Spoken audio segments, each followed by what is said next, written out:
Hello viewers, welcome back to my channel good thing. कैसे हो आप? आशा करती हूँ आप सब लोग अच्छे होंगे, स्वस्थ होंगे और अपनी लाइफ में आगे बढ़ रहे होंगे। साथ ही नए मोटिवेशन के साथ अपने टारगेट को एक नई दिशा दे रहे होंगे। आज आपके सामने हम एक ऐसी कहानी सुनाने जा रहे हैं जिसे सुनकर आपको लगेगा कि अगर वो सफलता पा सकती है तो हम क्यों नहीं। एक ऐसी महिला की कहानी जिन्होंने अपने जीवन में 13 साल संघर्ष किया, उसके बाद उन्हें सफलता मिली और उनका फाइनली सिलेक्शन हुआ। तो आज वो बायोलॉजी की टीचर हैं इंटर कॉलेज में। उनका नाम है गर्जना और उन्होंने अपनी शादी के बाद प्रिपरेशन स्टार्ट की और लगातार फेल होते होते वो 8 बार फेल हुई और फाइनली उनका 13 साल बाद सिलेक्शन हुआ। तो सोच लीजिए उन्होंने कितना संघर्ष किया होगा। उन्होंने अपने दिमाग से इस बात को हमेशा के लिए निकाल दिया था कि मुझसे नहीं होगा, लोग क्या कहेंगे, मेरे पास समय नहीं है या मेरी किस्मत में नहीं है या मैं ऐसा नहीं कर सकती। क्योंकि अगर वो ये सोचती ना तो 8 बार फेल होने के बाद वो कभी भी अपनी प्रिपरेशन दोबारा से रीस्टार्ट नहीं कर पाती। लेकिन हमेशा उन्हें लगा कि हाँ, मैंने यहाँ कमी की है, मुझसे ये नहीं हुआ। उन्होंने उसको बेहतर करने की कोशिश की, कभी अपने तैयारी में कमियां ढूंढी, कभी अपने आप में नहीं। यही वजह थी कि उनका फाइनल सिलेक्शन हुआ और आज वो टीचर के पद पर तैनात है। तो मैं आपसे इतना ही कहना चाहती हूँ कि जब वो कर सकती तो आप क्यों नहीं। उनके 2 बच्चे भी हैं, फैमिली है, साथ में वो प्राइवेट जॉब भी करती थी। उन्होंने अपने जीवन में इतना संघर्ष किया है ना, आप लोगों के पास तो कुछ भी नहीं है, सिर्फ घर का काम है। उन्होंने अपने जीवन में इतना संघर्ष किया, इतने कष्ट देखे, बहुत से ऐसे उनके जीवन में फेस आए हैं जो भगवान ना करे किसी की लाइफ में आए, लेकिन फिर भी आज वो यहाँ पर हैं।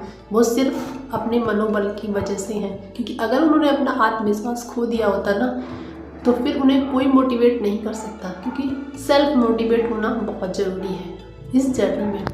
तो बस मैं आपसे इतने कहना चाहूँगी कि अगर आप किसी एग्ज़ाम की प्रिपरेशन कर रहे हैं, आपसे नहीं हो पा रहा है, तो प्लीज़ अपनी किस्मत को दोष मत दीजिए, अपनी कमियों पर ध्यान दीजिए और उसमें सुधार करिए। एक दिन आप सफल जरूर होंगे। हो सकता है वक्त लग जाए, लेकिन नहीं, आप सफल जरूर होंगे।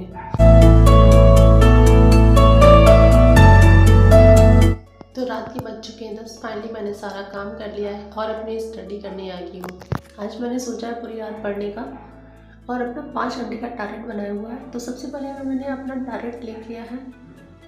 टारगेट लिखने के बाद तो फर्स्ट क्लास में साइकोलॉजी की लूँगी।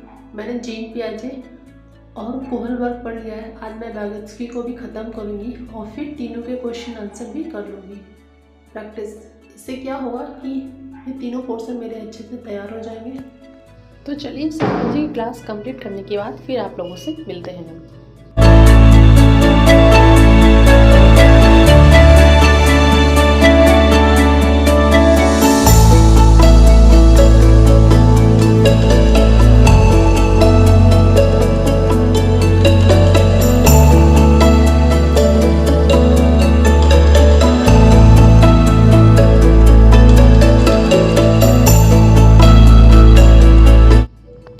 फाइनली मैंने टॉपिक को अच्छे से पढ़ लिया है। टॉपिक को पढ़ने के बाद जो उसमें क्वेश्चन आंसर दिए गए थे मैं उसे भी सॉल्व करूँगी और फिर मैं देखती हूँ कि मेरा स्कोर क्या रहता है और मैं आपके साथ अपना स्कोर शेयर करूँगी। तो चलिए लगाते हैं अपना प्रैक्टिस सेट। तो यहाँ पे 75 क्वेश्चन दिए गए थे जिन क्वेश्चनों को मैंने सॉल्व किया था और उसमें मेरे सिर्फ 38 क्वेश्चन सही थे। क्योंकि मैंने टाइम को लगा के सिर्फ उतने 1 ही मिनट में सही सॉल्व किया था, इसलिए तो 38 क्वेश्चन सही थे 75 में। तो फाइनली स्कोर था और जो क्वेश्चन मेरे नहीं सही थे फिर मैंने उसको दोबारा रिवीजन कर दिया था। और अब टाइम हो गया है 11:17 और चलते हैं अपनी स्टडी का सेकेंड स्लॉट स्टार्ट करते हैं। सेकेंड स्लॉट में मैंने हिंदी ली हुई है और आज मैं हिंदी की मैराथन क्लास पढ़ूंगी जिसमें मैं यूपी टेट में प्राइमरी, जूनियर, सीटेट, जिसमें भी जितने भी ग्रामर वाइज क्वेश्चन आते हैं मैं उन सबको अच्छे से तैयार कर लूँगी, जिससे मैं हिंदी को दोबारा मुझे ना पढ़ना पड़े और एक ही क्लास में मेरी हिंदी कंप्लीट हो जाए। फिर मैं उसका बार बार रिवीजन करती रहूँ जो मेरी चीज़ें तैयार रहें। तो मैंने इसमें सर ने हर टॉपिक को अच्छे से पढ़ाया हुआ है, तो मैं हिंदी की इस क्लास को अच्छे से कर लेती हूँ। और चलिए मैं क्लास को अपने करने के बाद फिर आप लोगों से मिलती हूँ।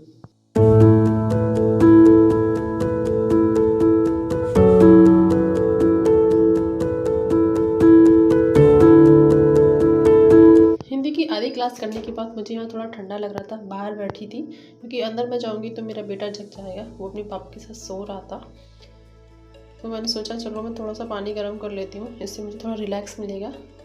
और थोड़ा अजीब भी लग रहा था, थकान भी होती है, दिन भर काम करते हो आप, लेकिन फिर भी जब पढ़ने बैठते हो ना और अब जब आपको लगता है कि हाँ आपने इतना कर लिया है, तो फिर थकान का एक होता है ना, सिर्फ पता ही नहीं चलता, फिर बहुत अच्छा फील होने लगता है। तो चलिए मैं थोड़ा सा 10 मिनट का ब्रेक लूँगी, उसके बाद फिर से अपनी स्टडी स्टार्ट करूँगी।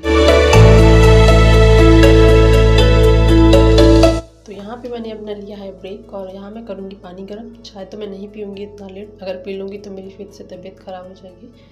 और मैं गुनगुने पानी के साथ फिर से अपनी फर्दर स्टडी को स्टार्ट करूँगी, जो मेरा हिंदी का पोर्शन छूटा हुआ है। और इस सर ने इसमें इतने अच्छे से हर एक टॉपिक को, वो कारक हो, वो क्रिया हो, संज्ञा हो, अलंकार हो, मतलब जितने भी हिंदी में आते हैं सारे टॉपिक उन्होंने एक में ही कंप्लीट करवा दिए थे। और मैंने ये 2 क्लासेस ली थी, एक चंद्रा की थी और एक एग्ज़ाम गुरु। दोनों लोगों से मिला के मेरी क्लासेस जो थी अच्छे से कंप्लीट हो गई थी। और फाइनली मुझे उससे पढ़ के लगा कि हाँ हिंदी कंप्लीट हो गया। और मुझे लगता है कि जो पोर्शन आपका, मतलब आपको लगता है कि आपके लिए इजी है, उस पोर्शन पर ऐसी मेहनत करनी चाहिए कि उसमें 30 में 30 मार्क्स आएँ।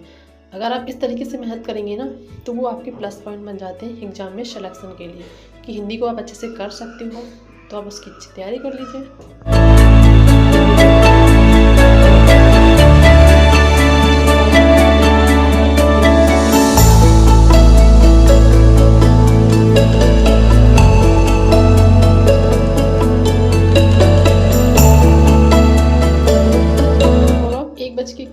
टाइम हो चुका है, तो मैंने आज स्टडी के 2 ही स्लॉट पढ़ पाए। 2.5 घंटे की मेरी स्टडी प्रॉपर हो गई है और अब चलती हूँ सोने, मुझे नींद भी लग रही थी, तो मैंने सोचा अब मैं सुबह पढ़ूँगी।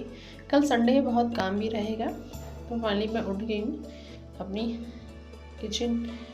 ज़्यादा मैंने काम नहीं किया, मैंने सोचा पहले आज करंट अफेयर की क्लास ले लेती हूँ मॉर्निंग की, उसके बाद अपना काम स्टार्ट करूँगी। तो यहाँ मैं ले लेती हूँ करंट अफेयर की क्लास, उसके बाद फिर आप लोगों से मिलती हूँ, क्योंकि ये बहुत ज़रूरी है। जिन चीज़ों को आप छोड़ते जाओगे ना, फिर उन चीज़ों को दोबारा करने में थोड़ी सी मुश्किल होती है। इसलिए काम तो बाद में हो ही जाएगा, पर अपने टारगेट को कभी नहीं छोड़ना है। अगर आपको टारगेट को छोड़ दोगे ना, फिर रोज़ के बहाने हो जाएंगे और आपका जो मन होता है ना, वो आपके कंट्रोल में वैसे भी नहीं होता है, और वो रोज़ यही करवाएगा आपसे, कहेगा चलो आज छोड़ देते हैं, कल करेंगे, कल छोड़ देते हैं, परसों करेंगे। तो ये चीज़ नहीं करनी है। तो फाइनली मैंने 4 फरवरी आज करंट अफेयर कंप्लीट कर लिए, और टाइम कितना हुआ मैं दिखाती हूँ अभी। तो 40 हो गया, लगभग मैंने 30 मिनट में क्लास ले ली है। और अब मैं अपनी करंट अफेयर क्लास का रिवीजन करूँगी, क्योंकि उसको दोबारा पढ़ना बहुत ज़रूरी है। अगर नहीं पढ़ोगे ना, तो फिर तैयार कैसे होगा। तो फाइनली मैं अपनी जो भी मैंने पढ़ा हुआ है, मैं उसका कर लूँगी रिवीज़न, और रिवीज़न करने के बाद फिर मैं चली जाऊँगी अपना काम करने। तो यहाँ 9:09 हो चुके हैं और मेरा रिवीज़न हो चुका है। फिर फाइनली मैं अपने काम में लग जाऊँगी, क्योंकि आज जो मेरा काम है वो इतना काम है, मैं आपको बता नहीं सकती हूँ, उसको डिफाइन नहीं कर सकती हूँ। बस ये सोच लीजिए आज मुझे बिल्कुल रिलैक्स का तो मौका ही नहीं मिल सकता है।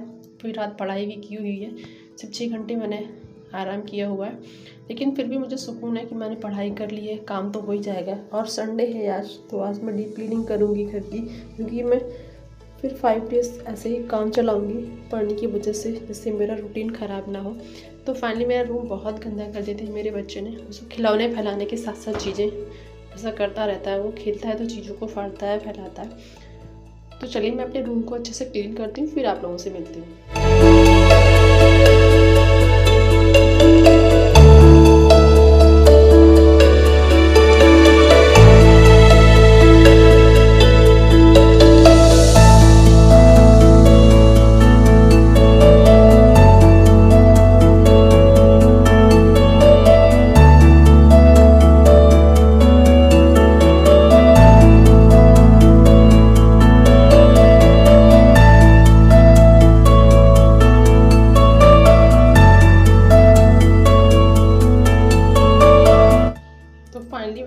अच्छे से क्लीन कर लिया है और आप लोगों को दिखाती हूँ फाइनल लुक।